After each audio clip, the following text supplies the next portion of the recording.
It's Wednesday, and that means it's time to be depressed because we have Wednesday Night Dynamite. Welcome back, guys, to Fog Wrestling. Yes, hate talking about this crappy show that Tony Khan makes us watch every single week. But don't panic, because this week is a special week. This is the 250th episode of AEW Dynamite, and it has been labelled Dynamite 250. Dynamite 250, not like Daytona 500, is it? No, but it's almost as boring as cars going round in circles, because it feels like that's all we do, gymnastics. Oh, Tony, give me some of the gym. Dynamite 250, I think everyone who watches it should get paid $250. I agree, That would actually make it $250,000, Tony, you've got the funds. That would make me more willing to watch this show. It would make me more...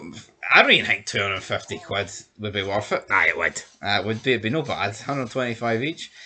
End of the day is right. It's actually baffling that this show's not lasted this long, but the fact it's been like near enough 5 years since it began. Fair play to them. But when you've got unlimited money, you can make anything happen. Yeah, the 5-year mark is not easy to get to. A lot of companies, not just in wrestling, but in general, 5 years isn't easy to do. A lot of companies go bust within the first two, so fair play to AEW, but like you hit upon, when you've got that amount of money, it's kind of impossible to go bust, and Tony Khan and AEW will be around until he gets bored or until he goes bankrupt. So one of the two, and I don't see the latter happening.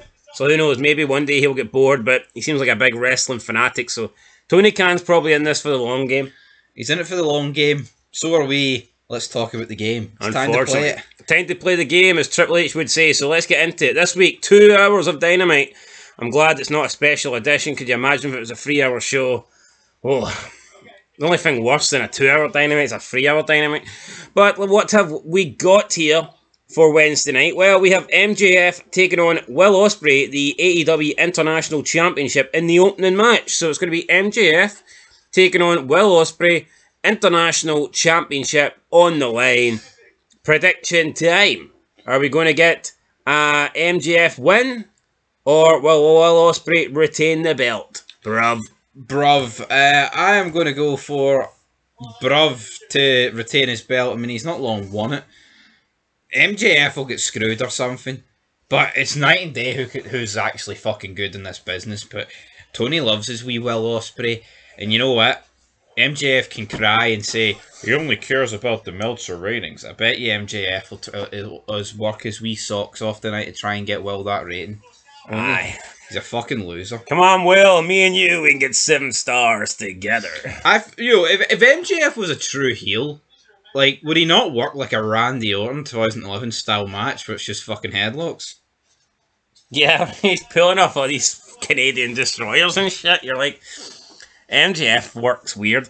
Anyway, I'm going to go with Will Ospreay. I'm not necessarily sure MJF will lose clean. I'm not even sure he'll lose it all, to be honest. You know what? I could see MJF possibly winning this.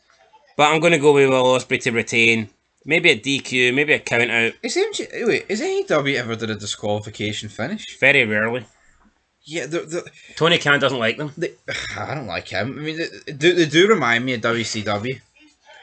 Where we don't do triple threats, we don't do like fatal 4-ways, we don't do disqualifications, even though I think WCW did do disqualifications. Yeah, look, sometimes you need to have DQs and countouts and stuff like that to keep people strong. Not every match should result in a clear winner and a clear loser. I just think AEW is too vanilla. It's like too plain. You don't agree? Aye. There's a serious lack of gimmicks.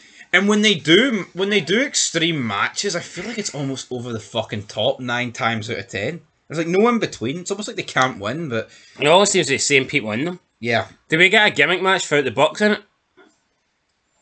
No, they're always there. They always seem to be in the gimmick matches. And it's like, the gimmick matches are literally just big spot after big spot after big spot. I don't think I've ever seen a good AEW gimmick match. So we're both going with Will Ospreay to retain. Somehow. Up next, we have Swerve Strickland taking on Okada in a champion versus champion showdown. So Strickland is the world champ. Okada is the... Oh God, what belt does Okada have? He has the international. And Will Ospreay apparently has the international. I'm not too sure then. I couldn't tell you. Okada. No idea. Mine's through a blank. I say through a blank like I knew. I probably didn't know. Hold on, what belt does Okada actually have? Is it ROH? No, it's not. It's an AEW belt. Openweight or something? No. Well, Jack Perry has the TNT. TBS? That's a women's belt. Oh, fucking sorry. You're getting further away here, you dick. Sorry, You're supposed to be helping me. I'll tell you what Okada's I'm got. watching this crap every week and you think he's got the TBS title? Is he transgender or some shit? TBS is just a fucking brand. Continental. Continental, that's... No, does no one see how, like, a continental belt doesn't fucking work?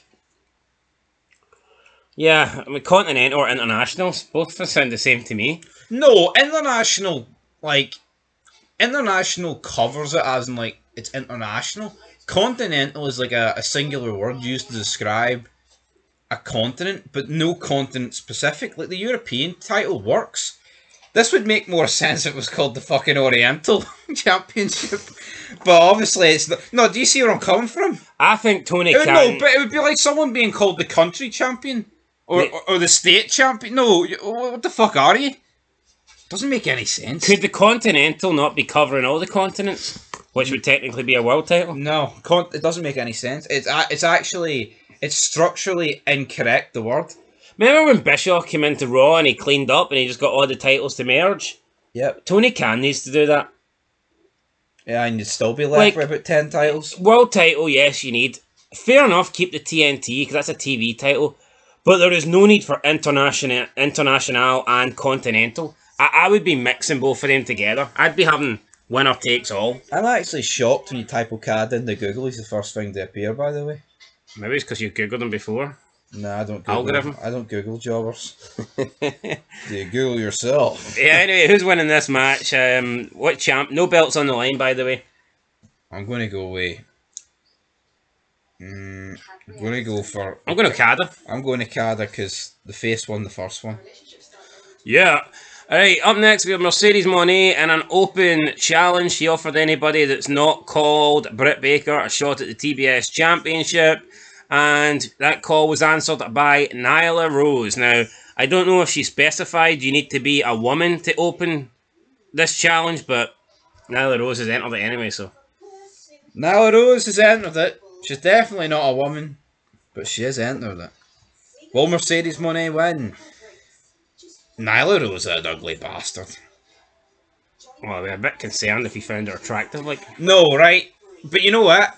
I used a PNG image of her a couple of days ago, right? But what I'm saying is, I think there's some transgender people where sometimes you can't tell. There's like no attempt here. It's simply a fucking wig.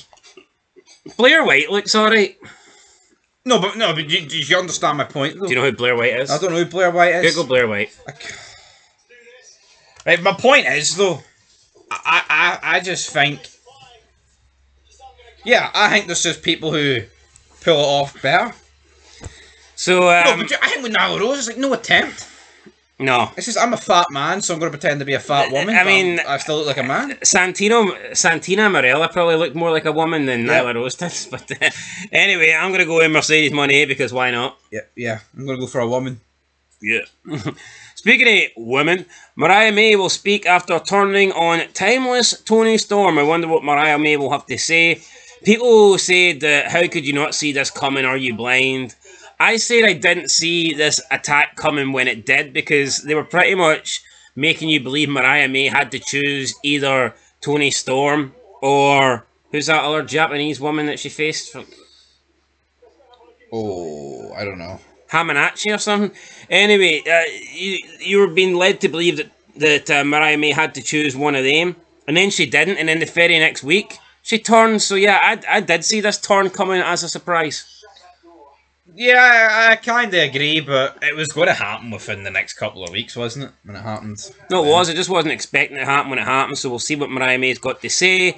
And we will have, finally, a special edition of TV Time with Chris Jericho. Thanks, guys. Thanks, guys. Thank you guys for watching Fog Wrestling's preview. Till next time, guys. Have a nice day, guys. Peace, guys. Peace, guys.